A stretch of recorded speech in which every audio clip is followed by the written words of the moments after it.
Good afternoon. Welcome to today's webinar, another session in our legal technology webinar series. I'm Hella Schwartz-Grossman, and I have a few housekeeping items before we get started.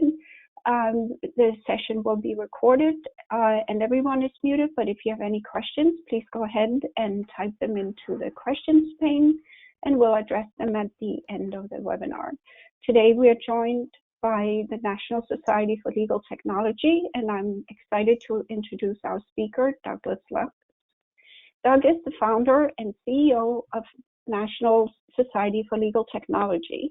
Doug is a nationally recognized expert in the field of legal technology education and has been a keynote speaker at various bar associations and tech conferences across the nation.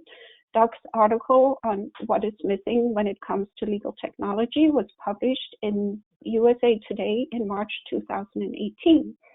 By July of 2020, the National Society for Legal Technology was curriculum in over 200 universities and colleges in US and Canada, and had individual members in 11 countries around the world.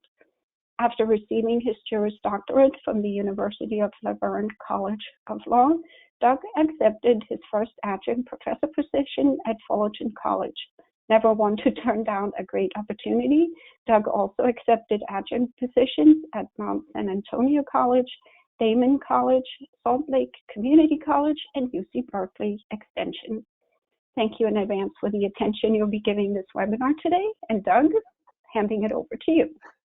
Great. Thank you, Hella. I appreciate the wonderful opportunity to be here today and to talk a little bit about technology training and what that means to you as a professional, what it should mean to your law firms and the offices that you work in and for your colleagues. Also hoping to show you some amazing opportunities in what you have out there as far as training opportunities and where do you go to learn what you don't know. So let me turn on my screen here and we'll jump in and get going right away. I like to run things fairly informal, so if you have questions along the way, feel free to jump in and ask questions as we go. If not, I'm just going to go ahead and continue to ramble and show you all the fun things that we have. So as Hella said, I am the CEO and founder at the NSLT, the National Society for Legal Technology. As a paralegal myself, working in a small law firm and then heading off to law school, I realized they don't have training. When you're working in a small firm or mid-sized firm, you don't have an in-house trainer. All you have is your colleagues, your coworkers, your supervising managing attorneys over you. Where do you go to find training? I spent a lot of my time watching YouTube videos trying to figure out how I work all of my office technology. It wasn't a course when we went to law school. I had a little bit of it in paralegal school, so we learned 4 software programs, but when I got to the law firm I worked at, we didn't use any of those 4 programs, so it wasn't really a beneficial thing to us. And I kept thinking, well, there's got to be a better way to go about learning how to use software.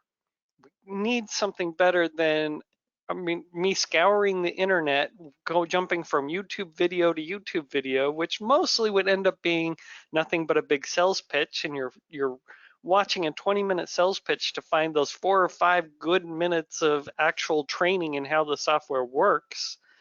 And so I created a student organization, and it just was me and my fellow students at the law school. We called ourselves the National Society for Legal Technology, and we would study a different software program every month.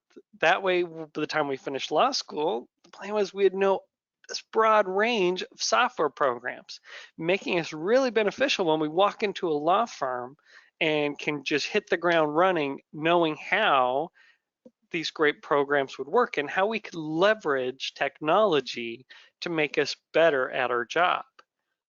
As that got going, schools, our students spread to other schools and would transfer and take a chapter of the club with them. Schools quickly saw our material and went, this is better than the textbooks we're using, and started rolling all of the NSLT chapters into the classroom and having their students join as part of the course. So we disbanded all of our student organization side and we rolled it right into training curriculum and a website that you could join as a professional and have all those training opportunities right there at your fingertips and available to you. So before we get into that and go into how this functions, I want a little bit about, well, why? Why are we here caring about technology training? Why is that something that you need to be concerned with? Well, you have an ethical duty to be technologically competent. 38 states have added that and adopted that rule from the ABA Model Rule 1.1, Comment 8, added that you now have that ethical duty to be technologically competent. 38 states have adopted that as part of their state bar regulations and rules for professional ethics. And so you have that duty to keep up with changing technology and to be technologically competent. That is, that's been around for since 1980s when they put together these rules in there, and we've been adopting things ever since that point came. So Model Rule 1.1, as you know, a lawyer shall provide competent representation to a client. Competent representation requires the legal knowledge, skill, thoroughness, and preparation reasonably necessary for the representation. Now, till recently, that's always been interpreted that if you're going to practice bankruptcy law, you need to know how bankruptcy law works. If you're going to go handle a client that defend a criminal client, you need to know how criminal law works. You need to have that appropriate knowledge and skill to be able to handle that type of a client. Well, comment 8 came along and said, well, wait, there's one more component to this. And so to maintain the requisite knowledge and skill, a lawyer should keep abreast of changes in the law and its practice, including the benefits and risks associated with relevant technology, engage in continuing study and education, and comply with all continuing legal education requirements to which a lawyer is subject. So hopefully that's part of why you're here today, is you're trying to keep up with what are those changes in technology? What is that relevantness that we need to have? How do I become competent in this software program that I use in my firm? That's what we're here for. This is what it says. And the problem is that was all the rule. That's the complete rule we just read. And it's almost like it's asking a yes or no question. Are you technologically competent? Well, I mean, is that really a yes or no question? Like lawyers like to say, well, it depends. Well, it depends. What are we talking about? Are we talking about our use of Worldox? Are we competent in that? Well, yeah, we use it all day long. We know all of its features. We attend all of the sessions and training, and yes, I'm competent there. Well, does that mean I know how to use trial presentation software? Does it mean I know how to do eDiscovery software? I mean, how do I decide yes or no? Well, it just isn't that easy of a thing. It's not a one-word answer. It depends. Well, what do we do? What is our job role? What is the practice area that we work in? What technology do I touch on a daily basis? Well, then that's what I need to be technologically competent in. And competent doesn't mean I have to be an expert. It just means I can effectively use the technology without making a slew of mistakes. That's really what we're after, is that kind of minimal thing. So what if it was just our ethical obligation rules were just a lawyer must be ethical? Well, there we go. Now we can throw out all of the rules of professional conduct. We don't need those slew of rules. We just need the one that says a lawyer must be ethical, because clearly that must cover every other rule beyond that. Well, that's kind of what they did to us in technology. And they gave us just that one sentence, and that's it. Now, hopefully down the road, we learn how to build subsequent rules to it and better define our rules so we have better guidelines.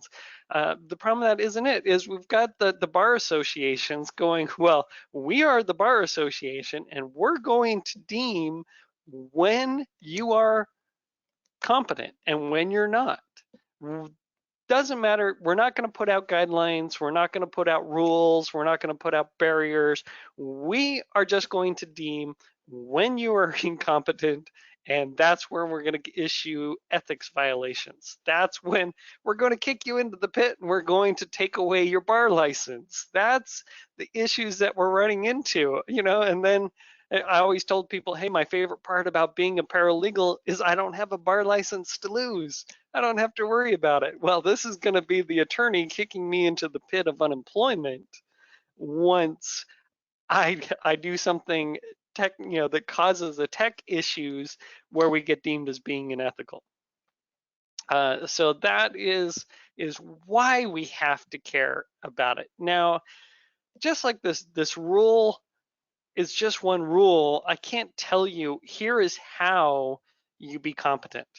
Here is what you need to know to be competent. Follow this path and you will be ethically competent. I can't give you that because there's a million ways in which you can be unethical and you can show that you are incompetent when it comes to technology.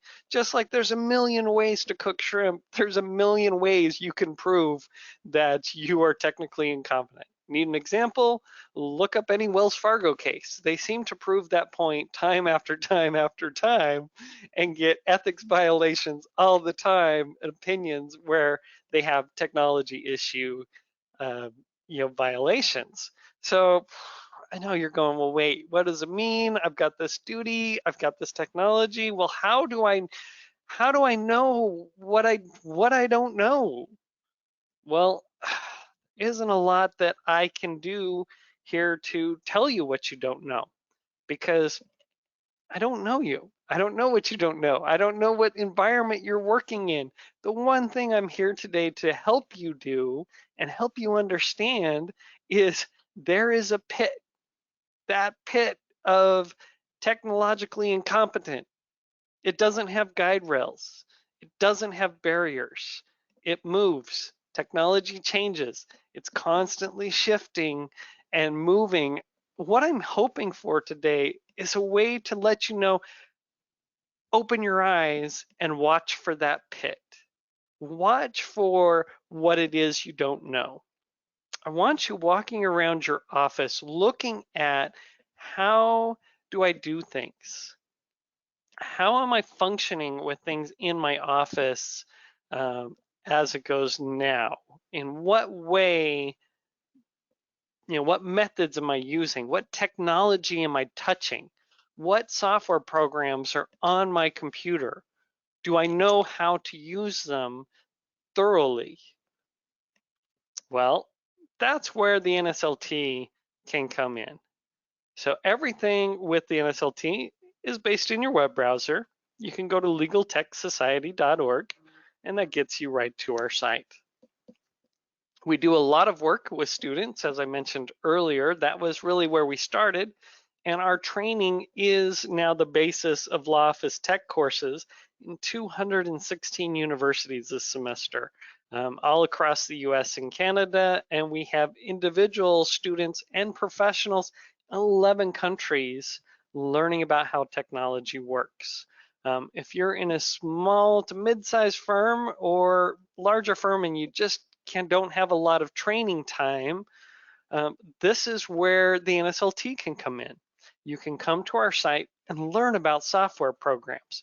It makes a great onboarding program when you get a new employee added to your office, especially in this environment where everyone's working from home. When we were all working together in the same office, we could turn to our coworker and go, hey, how do I do this? We could ask them how to do that function. When we're working from home, that becomes hard. I mean, I turn to my cat all the time and go, hey, how do I get this to work? And he just looks at me and and doesn't really answer. So I don't have that same kind of environment where I can turn to someone and get my questions answered. So, like with our website, you can come in and go, hey, I'm a working professional, and click on our professional here. As soon as my technology catches up. Okay, so this gets us to our technology training for legal professionals, which is what we focus on. Our legal technology certificate covers 22 different software programs that we train on. One of our favorites, Worldox GX4, one that is highly popular when we get someone switching to software, new person coming into the office, great spot to send them to have them come in and learn how the software works. Also a way to brush up and do things on learning various traits. Maybe there's a task that you don't do very often. And if you're like me, if I don't touch it for a year, I forget how it works. There's so much technology coming in my head. I'm a big believer that when something new comes in, something old has to go out. And so I tell people I've forgotten more about technology than anybody out there because I've learned more about technology than anybody out there. And so you just can't hold it all in your head. If you don't use it, you lose it. So it's important to have a resource where you can turn and go back to it. It also is great to have resources where you can learn about multiple software all in one place. So you can come and learn about Adobe Acrobat. You can learn about Microsoft Teams. You can do case map, time map, eDiscovery software. We have a brand new eDiscovery technology certificate.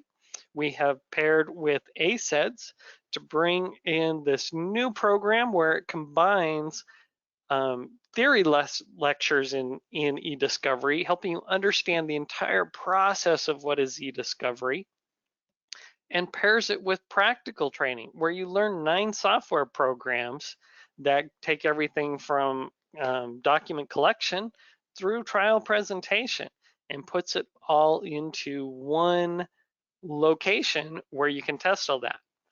The best part about our training is we aren't using live software. Everything is done using software simulation. So it allows you to train and explore software programs that you don't have installed on your computer, or you don't have purchased. Maybe you're looking at whether or not you want to add that software to how your office works. So now you can go do training on it and see if it's a really good fit for what your needs are and how your firm works. I believe that there is a software program for every situation out there. That's why there's so many programs created in the legal technology space. Is every software is a little bit different. So needing to understand how the nuances of each program works help you realize what situation is best for using that software in. Okay, so let's go explore what does our training look like? Well, all of our training is run through our technology training portal. It is web browser based, so again, nothing's getting installed. We don't have to worry about firewalls or download issues, nothing like that. Everything is functional inside your web browser. We can launch our learning paths. We sell everything is, you have access to all of our training software programs all at once. You don't have to just pick, well, I just want to do Worldox, or, oh, I just want to do Excel, or I just want to do, I mean, it is the full range. You have access to everything that's out there. You can jump around. You're not locked into certain paths. One thing I always hated when I was watching YouTube videos is I was chasing just one question. One, how do I do this one single task? And the YouTube video would be 45 minutes long. And so I'm searching through 45 minutes worth of training, trying to find where that one button was. Well, and that's what we love about our training modules is everything's divided into just simple tasks. where I can go find just the feature that I'm after, going, hey, I want to learn how do I work offline and check out a document. Well, that's great. I can go right to that lesson, launch that lesson, where it's going to then come in and we're going to simulate the software in our browser where we can see, and it puts everything right there at my fingertips where I can read what is this task all about? Where does the buttons work? Where am I going? How is it going? It's not a video where I hit play and then sit back and watch. I'm moving it, I'm interacting with it. It's going at my pace. It isn't going too fast. I don't have to constantly sit and pause it while I'm writing notes or while I'm doing something else. As we're learning how the buttons work, we're pushing the buttons. We're building in that muscle memory of this is where the button is. You're seeing it, you're reading it, you're doing it, you're pushing the buttons and fixturing there. But also, if you're like me, you watch those YouTube videos and you're going, okay, yeah, this makes perfect sense, makes perfect sense. And then I get into my software and I'm going, wait a minute, where was that button? What one was I pushing again? So by having training in a method where you're doing it and you're interacting with it, it's increasing that skill and putting that learning deeper into your brain, where you now are knowing where the button is because you've pushed it before. It's not your first time when you're alone. Now, the good thing about it is none of the other buttons function. And so I can't go down the wrong rabbit hole and end up in the wrong place. I can only learn it the way that it's supposed to be done. So I'm learning it correctly the first time that I'm there. And I'm not worried about, because if you learn something and you do it wrong, then when you go to do it again, you only know how to do it by making those same wrong mistakes, because that's the path that got put into your head. So we keep you kind of like bumper bowling. We put up the bumpers and we keep you very contained so you learn this is how the training works. The ball goes down the lane, hits the pins. Here's how the task works. These are the steps that we take to get there. The software, reacts just how it is if we were in the live software program. It advances, the screens look the same. My favorite feature and reason for being in simulations is we're not screwing up live documents. When I did training with a new employee at our law firm, well, I was teaching her how to do billing. And so we were in the billing system and I was going, okay, here's how you make a time entry. This is what it looks like. Here is how, you do these steps. The next month, I went to go send out the billing for the month, and there were errors everywhere. Our new hire had thought that they were deleting all of their steps behind them, didn't realize all the effects they were having, and had added time entries to clients all over throughout all of our documents. Through all of our matters, and it took weeks to go through and find all of the issues because we were training this employee in our live documents in our client firm, dealing with their their billing, their time matters. It was chaos, absolute chaos. And that was when we learned, okay, training in live programs is not a great way to go.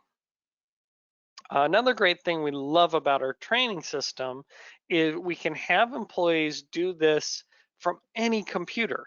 So they can be learning about how Worldox works without having to be in our system in the office. They can be learning from home. When I hire someone new, I can say, okay, today you're going to be doing lessons from home before you come into work, and here are the lessons you're going to take. and they can sit and do a lot of training before I ever get them in front of me and have to spend time with them in our live program doing things. They've played around in the simulations, they've done all their training, they've done their experimenting, they've pushed different buttons, they've done all that before I get them and let them loose into my training. And they can do it from their home computer because nothing needs to be installed. They don't have to be tied into our documents at the firm. They don't have to have that in. They can be training how the program works from any computer out there. If it's got a web browser, they can do their training. It even functions on your cell phone. Although I can say learning how software works on a screen that's this big, well, okay, you probably have better phones than I do, so your screen's probably that big. But learning how software works on a screen that's that size, not a wonderful experience, but it functions. So if you're in an environment where you need to learn how this works, you can pop up your phone, you can open a browser, you can open and launch the lesson, you can pull it up on your phone while you're on the go and get the answer that you're looking for. So that is what our lessons look like. And now it goes back and gives us a check mark. So I can see the lessons that I've completed. I can see lessons I haven't started yet. And I can see lessons that I've started but haven't completed. So it puts in a little bookmark reminder so I know where I can come back and jump back into. Now, if I, just like a book, if I don't want to go back to it, I can cancel and pull my bookmark out, or I can hit the play button and go right back to the lesson where I left it and continue on from what I was working with.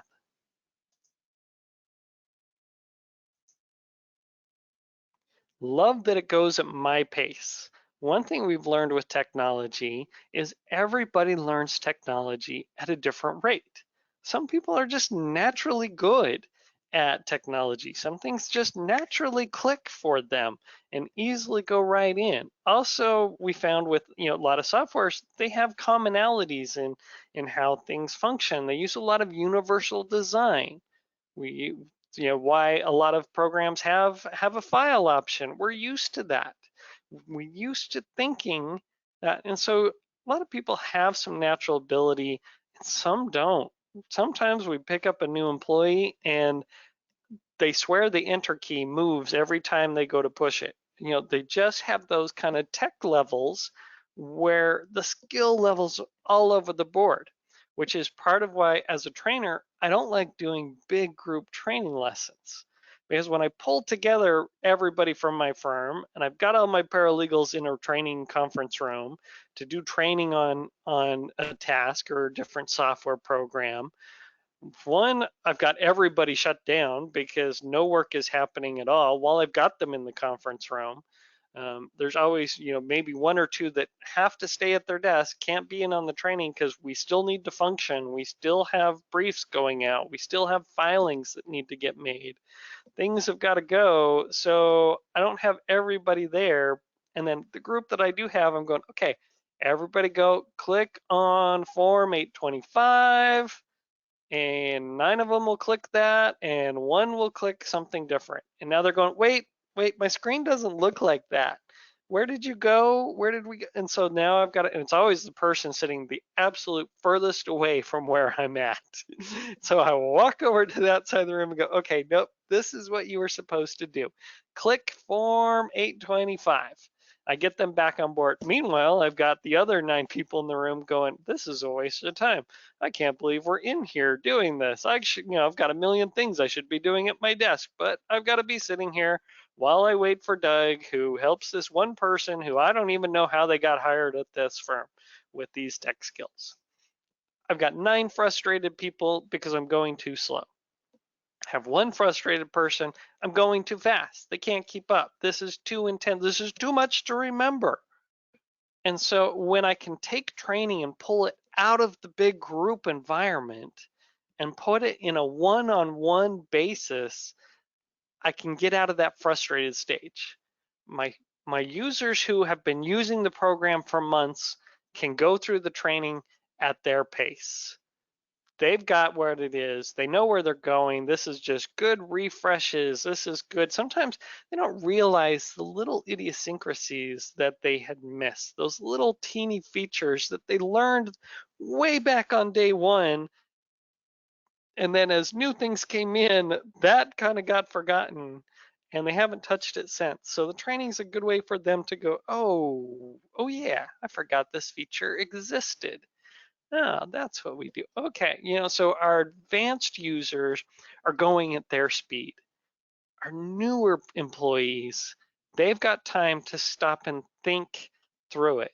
Look at everything that's going on the screen because everything is new to them. It's a whole new program. It doesn't sit, I mean, every part of it is confusing. So they've got time to process what's going on my screen. What do I need to be doing? Where's my button at? I'm like, oh yeah, okay, this is what I do. Now, if they're confused, they can just back up and go, okay, wait, where was that again? Okay, yep, this is what I do. I come and I click okay. Okay, that's how I got here. They can go forward, they can go backward. It's not the video where they're having to jump back 5 minutes to catch that piece that they missed and then listen to 3 more minutes of the person teaching to ramble on and on and on. The training is just right there. It is in little pieces. We've learned that people have short attention spans. They tend to only be able to pay attention for a few moments at a time before they start checking something else out, which I'm sure a lot of you're like me.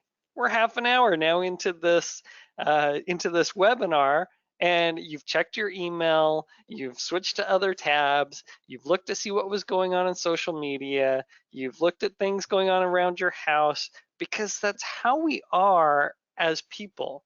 Our world requires us to be that type of multitasker. We can only focus on something for a few minutes at a time before we're having to be pulled into another direction, either by choice or by our attention spans over and now we go back.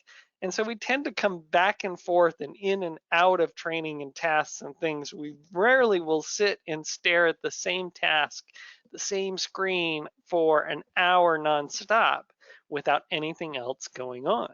So training needs to happen in that same type of environment with that same type of understanding that this is how we function as people. This is how we function as a culture and this law firm. Law firms are chaos. Lots of things are going on. You have to be able to function and still do things understanding that chaotic world that we exist in on a daily basis. So that's what our cool training is about. Oh, right click. There you go. Some days you forget the simple little task nuances of how things function and go. If you don't use it, you lose it. So it's important to kind of have a refresh to how things function, which is another fact that I love about our training. It is 100% repeatable. You don't just have one shot to go in and take the training. You have unlimited access to this. You can pull it up any time of day. You can pull it up and run the same lesson multiple times and go through it as many times as you need to be able to pick up and get that refresh into how the software functions. Okay, so I'm not going to bore you with making me watch my way stumble through this how to navigate the Worldox user interface. You kind of get the idea here of how those function. So we'll jump and show you a new feature that we're creating here at the NSLT as part of our lessons. We'll jump into something more exciting than what we've got, and let's go pick up into Clio. Just for the sake of, actually, I'm going to show you Outlook. Sounds more exciting than that. Okay, So a new feature we're adding in with our lessons is called a quick reference guide. So as our lessons are going, we also call it a learner job aid. Learner job aid, quick reference guide, kind of the same thing. So with that, you can then come in and it gives us a nice little tip sheet of what the training is about. So if it's something I don't do very often, or this is a new task, I can print this out and I can pin it right above my desk. So now it's like, okay, here's how I do this task. Here's my steps. Step 1, do this. Step 2, step 3, step 4. It isn't the in-depth training. This is just my notes, my reminders of how this training functions, gives me something I can print and easily, look back to physically if I need a reminder of how that program functions. So that's a new cool feature of our lessons that we're adding in and how that goes. Okay, so let's talk a little bit about pricing. How do we have this available? What does it look like? So our access for our legal technology certificate gives you access to all 22 programs that are included as part of that training book, in essence, is $499. Now, we do have a current special going on for probably most of the summer while we go and do different tech shows. So if you use code TechShow, when you register, you can save 50% off the cost of your membership, and that means you can have 1-year access to all of our office technology training programs for $249 per person. Fantastic deal for you bringing in a new training person into the office. You've got a new hire, you're trying to get their skills up to pace with everybody else that's on the team. Great training resource, or if you're trying to explore new software and looking to see, well, is this software something that's going to be a good fit for our office? Kind of gives you a great way to explore all that without having to make commitments to the software company. Or when they do give you a trial, you don't have all the training that goes with it. And so do you really get to have it a full test drive of what it is capable of doing when you don't know how it functions, you don't know how it works? So, doing some training in it and then test driving it gives you a better feel for what this software can do and what its fit is for us in the office, whether that's a good addition in. Okay, so let's stop for a moment, see if we have any questions. I tend to be overly thorough when I'm going through things. So I don't know if we've had anything come in or if there's been any chats while I haven't been paying attention. Are we good, or is everybody? So I actually have a question for you. Oh, great. Okay. Because I always have questions. I'm actually curious because I think it's a great idea that during the pandemic, when everybody is, working remotely, I'm just curious whether you had like some sudden increase in, did everybody come running for your product during the pandemic? We Were did. you swamped? We had a huge boom.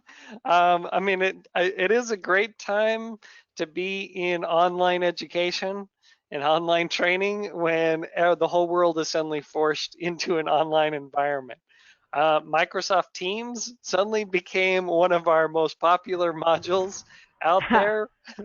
We are adding training in on Zoom because we just have had so much request for it and needing to know how it functions and how it works. And everybody who suddenly went, oh, I don't need training. We don't need that because we have a great office manager who makes sure our entire staff is, well versed in how the software works. Well, that's great, but now your office manager is sitting 2 cities away at their house and everybody is scattered working from home, and they just don't have that ability anymore to turn to somebody and go, hey, how did this work? How is this, how do I find this answer out there? The amount of time being wasted by employees because of technology difficulties and lack of technology training just skyrocketed when we moved into this work from home environment. A So lot of offices, oh, sorry, go. no, go ahead. Go ahead. I was going to say a lot of offices are telling us they're not going back fully into the office. They are staying either partially remote or fully remote. A lot of our mid-sized offices that we've been working with are going, we don't need this much floor space anymore. I don't need to be taking up 2 floors of this building. We're going to cut back and just have offices that we can rotate employees through. If they want to be here on the day, they can just come into one of these unassigned offices for the day. But if they want to work from home, we realize working from home, workers are more efficient. They're willing to do a lot more from home. We never really shut off. We never really stop. It's just too tempting to walk across the hall and go check our emails and go, oh, I'll just respond to this one really quick. That's what always gets me is I see an email come in, I'll be like, okay, I'll just do this really fast right now. And next thing I know, I look up and it's midnight. 2 hours later, yeah. Yeah, 2 hours later that you've been sitting there and you just go and you never have a day off. We've kind of moved into the 7-day-a-week work weeks when we're working from home, and the firms we work at have realized that we turn into workaholics given the opportunity, and so we like having those work at home opportunities, and so we're seeing firms allow a lot more freedom to work from wherever they want to work from. And they don't have to physically be there in the office where we can sit and babysit them anymore. We realize we don't need that. We can trust our employees. In fact, they're far more efficient when they're at home than when they're in the office. In the office, Well, we're going out to lunch together.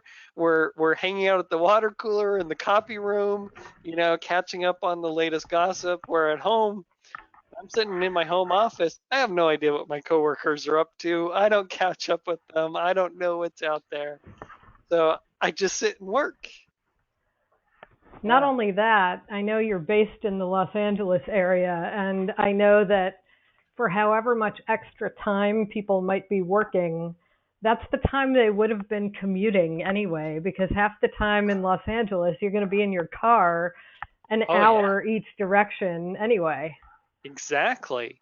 I mean, I can't believe how much time I've saved in my week from not having to commute to the office and not having to go in there because traffic's crazy. Even though I'm 10 miles from my office, it takes me an hour to get there because Yeah. traffic is just so slow.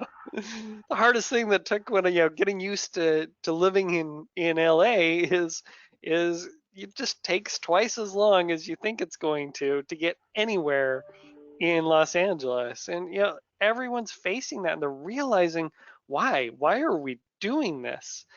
They're realizing clients don't want to come into the office. They don't want to make that commute either to come and see their attorney. They don't want to do that. They're just going to sit home where, hey, let's just do this meeting by Skype or by Teams, where I can just sit home and suddenly be with you. I don't have to go sit in your waiting room. Not sitting there waiting. I'm not commuting. I don't have to get all dressed up to come in and meet with you. That can stay casual. I swear for the first 6 months of the pandemic, I don't think I changed out of my sweatpants. And so it just is that kind of freedom that we have out there, and the time recoup back is what's great. It's one thing I love about this type of an on-demand type training program is you recoup a lot of that time that you were spending doing group training. The group training wasn't efficient. It wasn't effective as much. It was, something everybody dreaded and it never failed. As soon as you spent an entire day getting through all of your training and knocking out all of your new training on how the software works, yep, next week we're going to hire a new person into the office. They missed all the training, and now you're stuck with that dilemma going, well, what do I do with them? Do I do a whole day of training just for them? Or do they just, I throw them in, they've got to learn how to swim on their own and try and catch up to everybody. I mean, it just was not a great system for anybody. Yep. On-demand training really has been where everybody is headed and where training needs to go. Efficiency goes up, effectiveness goes up, retention goes up, all great things when it comes to working in an office. And when you're paying your employees to take training, that's what you want. You want it to be as little time as possible. Take away, you don't want to take them away from those other tasks where they're billing and making money for the firm, and adding in that, that piece of the puzzle, that piece of the team. We can't have them out of that for very long, or it starts disrupting the rest of business. Well, that's true. That time spent makes them more efficient, so they can actually get more work done and bill against more matters during that time. So right, you get that. You get when it comes to training, you have a real chicken and an egg type of a situation. You're going, well, I don't have time to take them away from their job to do training. So we don't do training. We just keep functioning the way that we're doing. But if I could take that time, I'm going to recoup that time in efficiencies down the road. But I've got to take the time first before I can gain it later. It just ends up to where some people get it and some people are very committed to training. And they're seeing that training is something we need to do. They realize the efficiencies that come from it. They see those benefits. They commit to training. So often there's so many times we're going, well, we're too busy doing things. We don't have time to learn how to do it more efficiently because I can't stop. That wheel just keeps rolling. I can't get off it long enough to be able to do things to better and improve my situation and make it so I can run faster. You really have to take the dive. You have to make yourself a commitment. Again, another reason I love the type of program that we've built at the NSLT, because you can do it in small pieces. It's something that going in and doing a lesson, you can do it in 3 minutes. And if you only have 3 minutes to spare a day, you can get your training, and every day you're going to get better. Every day you're going to improve. Whereas when I'm doing live training and I've got everybody in the firm together in one room, I can't do 3 minutes of training. It's going to take me 15 minutes just to get everybody in the room at the same time and combined. So then if I just spend 3 minutes, I've got everybody going, well, this is 20 minutes of wasted time. It isn't effective.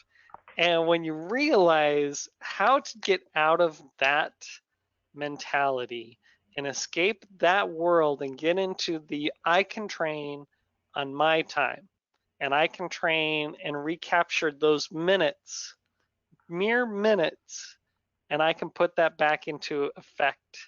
That's when you really have that big aha moment and you see that breakthrough where you're going, wow, wait, this is something that is changing the way that I do work, that I function.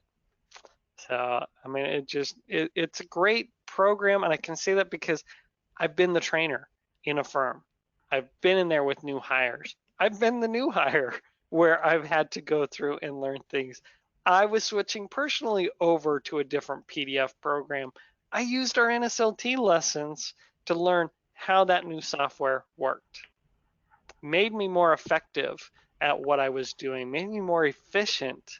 And the depth of how I understood the software helped me get the most out of the software that I just spent a lot of money investing into for my office.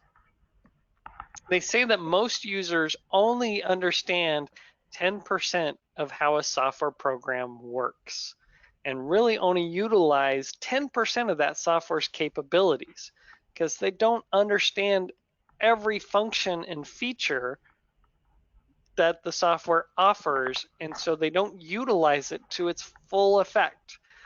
Frequently, I get invited into offices to come and consult and come in, and they're going, okay, well, this is what we want to do. Help us find a software that does it. And probably about 75, 80% of the time, when they're going, okay, this is what we want to have happen.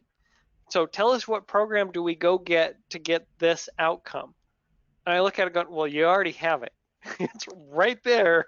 You've been using it for 6 months. So just do what it does. It's because they don't understand just how many options and what the capability is of the software that they have. They're using that 10%.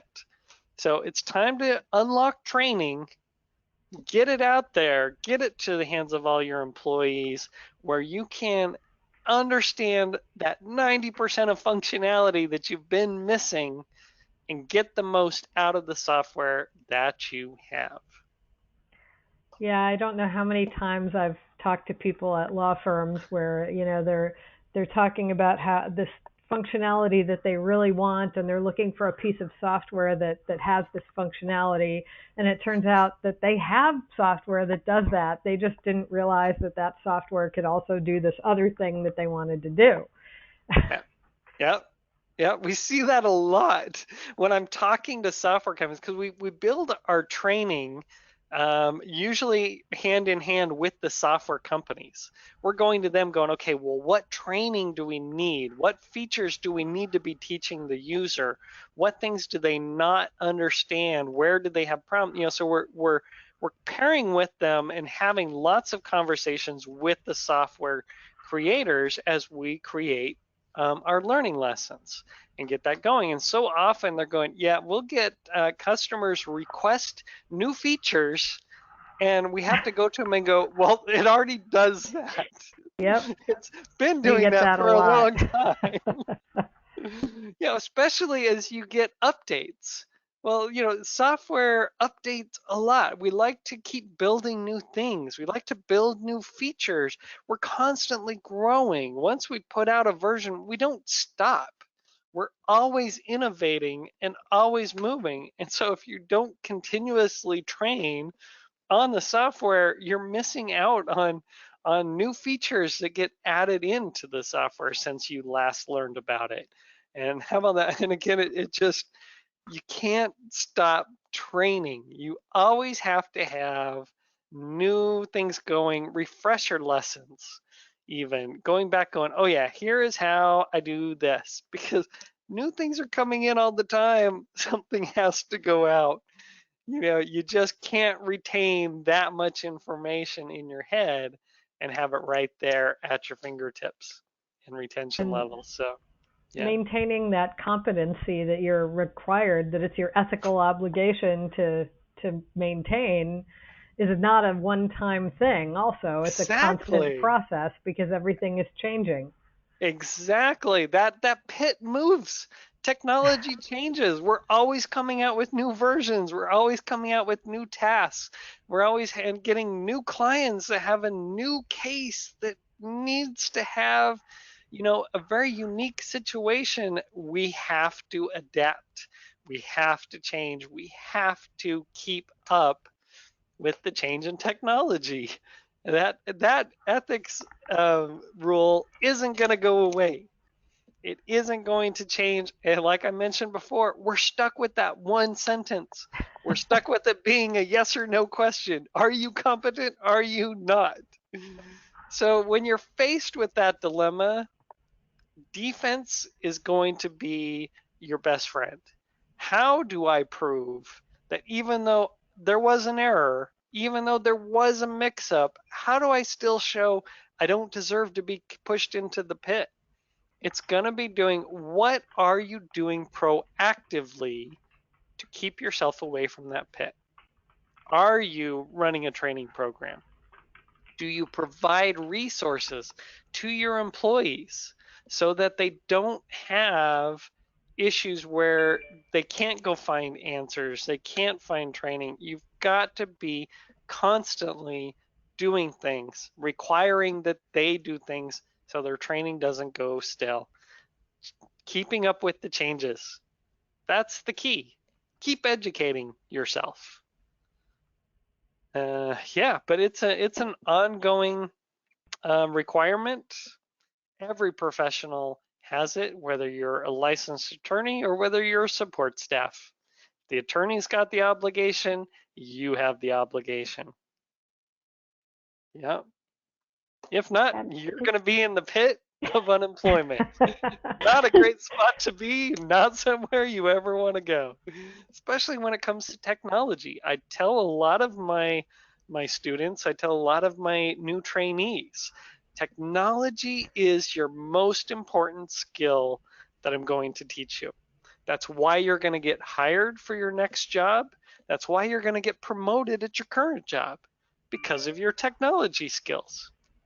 And when I talk to people who've had long careers in the profession or have had great careers where they've advanced quickly, it is because their tech skill is what's there. It's not because they're brilliant at arguing a certain type of law. It really comes down to they're efficient, they're effective.